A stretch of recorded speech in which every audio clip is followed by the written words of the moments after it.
আর রাষ্ট্রীয় ক্ষমতা আসতে পারবে না। রাষ্ট্রীয় ক্ষমতা আসতে হলে শেখ হাসিনার পথ অনুসরণ করতে হবে।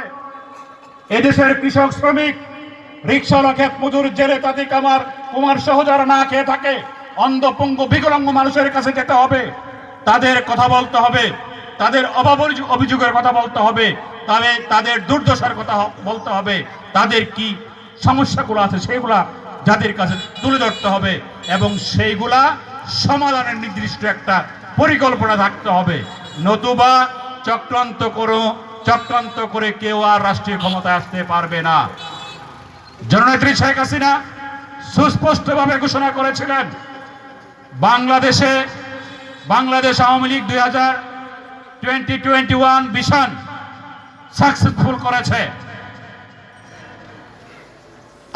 আবারও শেখ হাসিনা ঘোষণা করেছেন 2041 ভিশন। 2041 এর মধ্যে 2041 সালের মধ্যে পৃথিবীর বুকে বাংলাদেশ একটি উন্নত রাষ্ট্র হিসাবে পরিগণিত হবে, যার নমুনা আমাদের শ্রদ্ধাভাজন নেতা মুন্সি ফারুক আহমেদ শুরু করেছিলেন,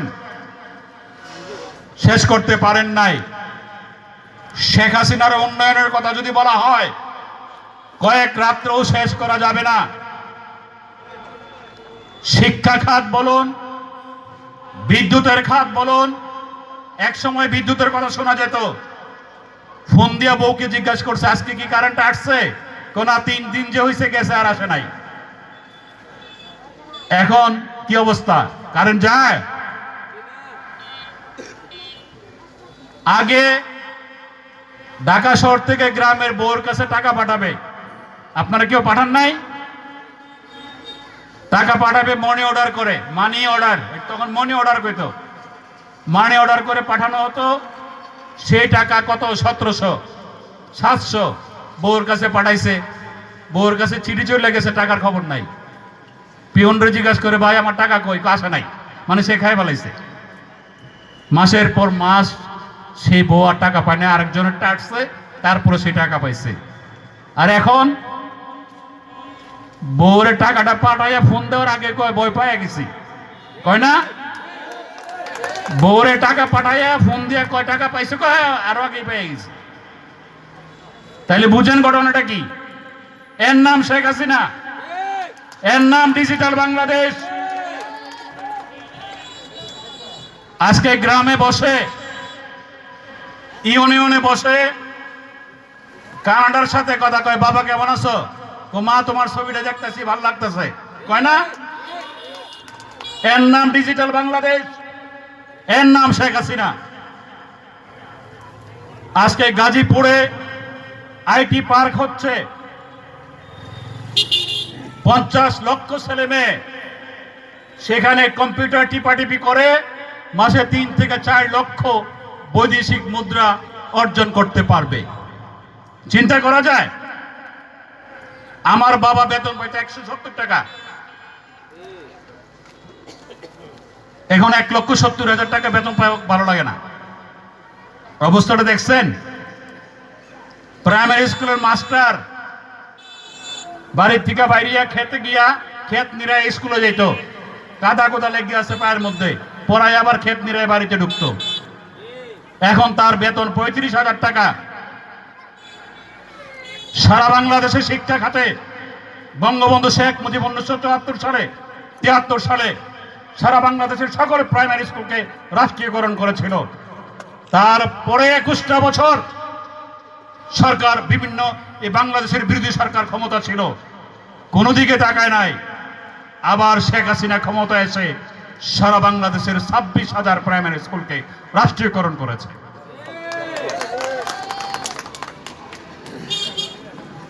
খাদ্য 2001 সালে যখন শেখ হাসিনা ক্ষমতা থেকে নিয়মতান্ত্রিক ভাবে রাষ্ট্রপতির কাছে ক্ষমতা হস্তান্তর করে যখন বাসায় গেলেন, দেখলেন তার বাসার সমস্ত লাইন কাটা, চক্রান্ত তখনই শুরু হয়ে গেছে। সেই সময় শেখ হাসিনা খাদ্যে স্বয়ংসম্পূর্ণ করে প্রচুর খাদ্য উদ্বৃত্ত রেখে গেলেন। তার 5 বছর যেতে না যেতেই জামাত বিএনপির জোট সরকার 5 বারে চ্যাম্পিয়ন হলেন। চ্যাম্পিয়ন হওয়া ভালো কাজ না, কিন্তু চ্যাম্পিয়নটা যদি খারাপের দিকে হয় তাহলে কি এটা ভালো? 5 বার চ্যাম্পিয়ন হলেন দুর্নীতিতে, 2001 সাল থেকে 2006 সাল পর্যন্ত। শেখ হাসিনা যে খাদ্য রেখে গেলেন, শেখ হাসিনা যে বিদ্যুতের মজুত রেখে গিয়েছিলেন, শেখ হাসিনা যেখানে ব্যাংকের রিজার্ভ রেখে গিয়েছিলেন, সব ধ্বংস করে দেওয়া হলো। আজকে খাদ্যে আমরা অভাবে আছি। আমরা ছোট সময় দেখেছি যে আমাদের নেতা বলছে এখন সবাই মোটা তাজা মানুষ। মোটা তাজা কেমনি হয়? ঈদের সময় গরু দেখেন না, গরু মোটা গরুটার দাম বেশি, কি কারণটা কি? মোটা এমনি হয়েছে, ভালো কিছু খাওয়াইছে, তাই না? এই যে আমার পেট বড়, এখানে পেট বড় অনেকেরই, মোটা তো আর এমনি হয় নাই, ভালো মন্দ খায়। আগে মাসে একবার পোলাও খাইতে পারে না, এখন ডেলি খায়, কয়েন পোলাও আর ভালো লাগে না। আপনাদের ক্ষেত্রেও তাই। একটা মানুষকে দেখলে তার পেটের দিকে তাকাইলে বুকের ছাটনা গোনা যাইতো। ছাটনা বুঝেন? হাড়গুলা এখন দুর্ভিক্ষণ দেওয়া দেখা যাবে না কারণ হাড়। চেহারা কত সুন্দর হয়ে গেছে, তার কারণটা কি? পেটে ভাত থাকলে সবকিছু ভালো। এই শেখ হাসিনার কারিশমাটিক নেতৃত্ব, আমরা খাদ্যে স্বয়ং সম্পূর্ণ। যেখানে 4.5 কোটি মানুষ থাকা অবস্থায় অনাহারে অর্ধাহারে মরে গিয়েছিল, সেখানে আজকে 18 কোটি মানুষ। ধানি জমি কমে গেছে, শিল্প কলকারখানা বাড়িঘর হওয়ার কারণে। তারপরেও আমরা খাদ্যে স্বয়ং সম্পূর্ণ। আমরা বিদেশে চাল রপ্তানি করতে পারি, শ্রীলঙ্কাতে আমরা পাঠিয়েছি। চিন্তা করা যায়, যেখানে 4.5 কোটি মানুষ অর্ধাহারে অনাহারে মরে যাওয়ার উপক্রম হয়েছে, সেখানে 18 কোটি মানুষে আজকে খাদ্যে স্বয়ং সম্পূর্ণ, আল্লাহর অশেষ রহমত এবং মেহেরবানিতে এবং শেখ হাসিনার কারিশমাটিক লিডারশিপের কারণে। এইটাই হলো আমাদের বিজয়। আমাদের এই বিজয়কে ধরে রাখতে হবে। বঙ্গবন্ধুর সৈনিক স্লোগান দিলে শুধু হবে না। এই যে ঘরে বসে আছে আমার মা বাপ, রিক্সাওয়ালা, মজুর, তারাই কিন্তু বাংলাদেশের সংখ্যাগরিষ্ঠ। আমার মতো কোট টাই পরা লোকজন খুব কম। তাদের কাছে বঙ্গবন্ধুর আদর্শের সৈনিক হিসাবে আপনাদের যেতে হবে। তাদেরকে বুঝাইতে হবে আজ থেকে 20 বছর আগে আমরা কি ছিলাম, শেখ হাসিনা ক্ষমতা আসার আগে আমরা কি ছিলাম, আজকে আমরা কি অবস্থায় আছি। তাইলে আপনার পক্ষে, শেখ হাসিনার পক্ষে ভোটটা তৈরি হবে। আমরা টাই কোট পরে নিজেরা ভালো থাকলে হবে না। গত কয়েকদিন আগে, গতকালকেই শেখ হাসিনা, আপনারা জানেন, আমাদের বিজয়ের উৎসবে একটি শপথ বাক্য পাঠ করিয়েছেন। সেই শপথ বাক্যে উনি সুস্পষ্টভাবে বলেছেন, আমি আমার বাংলাকে ভালোবাসবো, আমি আমার দেশকে ভালোবাসবো, আমি আমার দেশের মানুষকে ভালোবাসবো। আমার জীবনের বিনিময় হলো এই দেশের রিক্সাওয়ালা, খেত মজুর, জেলে তাঁতি, কামার কুমার সহ এই দেশের বাঙালিকে আমার প্রাণের চেয়েও আমি ভালোবাসবো। সেটাই হোক আমাদের শপথ। শেখ হাসিনা গতকালকার সেই শপথ করিয়েছেন। অতএব গাজীপুরে আমরা আজ থেকে প্রায় 1 বছর আগে সম্ভবত আমরা গাজীপুরে একটা, আমার নেতা বলেছেন, বীজ বপন করেছে, চারা গাছ লাগিয়েছে বঙ্গবন্ধু সৈনিক লীগের। চারা গাছটা বড় হইতে সময় লাগবে না? স্বাভাবিক কারণে এটা ডালপালা, আগে চারা গাছটা তৈরি হইতে হবে, ডালপালা হতে হবে, তারপরে এটার ফসল ভোগ করা যাবে। এখানে অল্প সংখ্যক লোক দেখে আমরা কিন্তু অসন্তুষ্ট না, আমরা অত্যন্ত আনন্দিত, অত্যন্ত খুশি। অল্প লোক যেহেতু চারা গাছটা আমরা রোপণ করেছি, এই চারা গাছ বড় হবে, ডালপালা হবে, পাতা হবে, ফল হবে, ফসল হবে, তখন অনেক বড় হবে। এই চারা গাছের ডালপালাগুলো কি? সেটা হলো গাজীপুর মহানগরের বিভিন্ন থানাগুলো।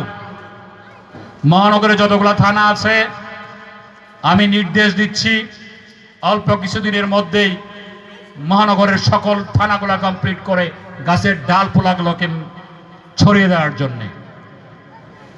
গাজীপুর মহানগরের যতগুলো থানা আছে, প্রত্যেক থানায় যদি এতগুলো লোক হয়, তাহলে মিটিংটা কয় গুণ হবে বলেন? 10 গুণ হবে, 20 গুণ হবে। তখন যারা নেতৃত্ব দিচ্ছে, বিশেষ করে মুজিবুর রহমান এবং কাসেম খান সহ ইনোজ ভাই যারা আছে, সিরাজ ভাই, ইসমাইল, ইকবাল সহ যারা আছে, তারা তখন গাজীপুর মহানগরের অনেকগুলো থানার নেতৃত্ব দিবে, অনেকগুলো থানার নেতৃত্ব দিবে। আমরা তখন গাজীপুরের মেইন সেন্টার যেটা আছে, সেখানে বিশাল আকারে সমাবেশ করব। আপনাদের গাজীপুরের প্রাণপ্রিয় নেতা, আমারও অত্যন্ত শ্রদ্ধাভাজন নেতা, বাংলাদেশ আওয়ামী লীগ গাজীপুর মহানগরের সভাপতি আজমত আলী খান, ওনার সাথে আমার কথা হয়েছে। উনি বলেছে যে তোমাদের সৈনিক লীগের সভাপতি সেক্রেটারি আমার কাছে আসছিল, অত্যন্ত ভালো ছেলে, অত্যন্ত ডাইনামিক ছেলে, 90 গণ আন্দোলনে তার বিশাল ভূমিকা ছিল।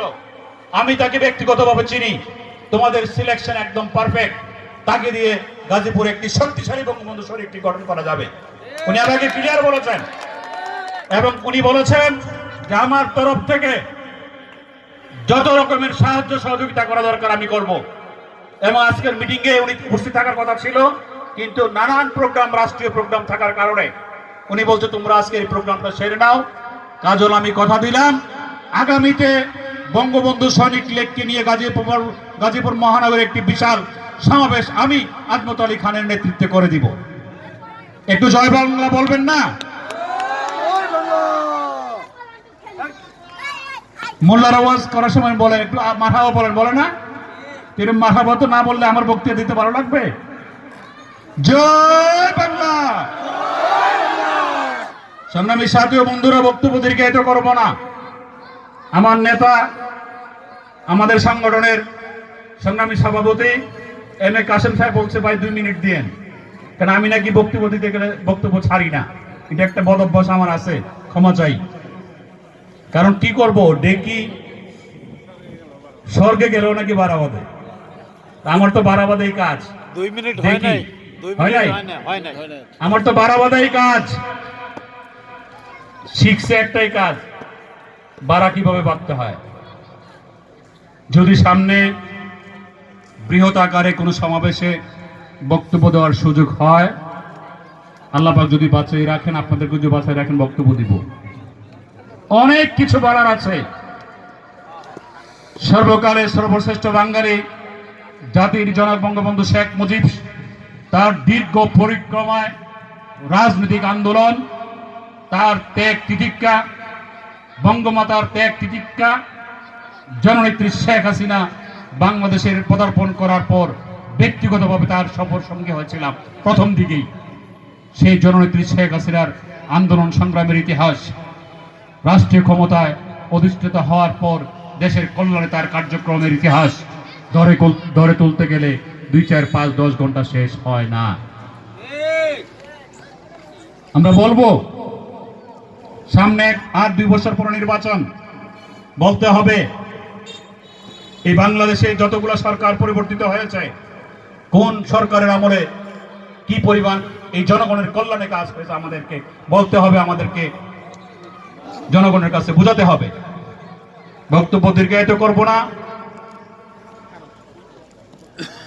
বঙ্গবন্ধু সৈনিক লীগ গাজীপুর মহানগর কমিটি যে আজকের যে আয়োজন করেছে, আমরা অত্যন্ত খুশি।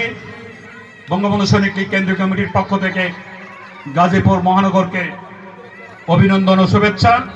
আজকে যারা ধৈর্য সহকারে আমার বক্তব্য শুনেছেন, ব্যক্তিগতভাবে আমি আপনাদের সবাইকে সংগ্রামী অভিবাদন জানিয়ে আমার বক্তব্য এখানে শেষ করছি। জয় বাংলা, জয় বঙ্গবন্ধু, বাংলাদেশ চিরজীবী হোক।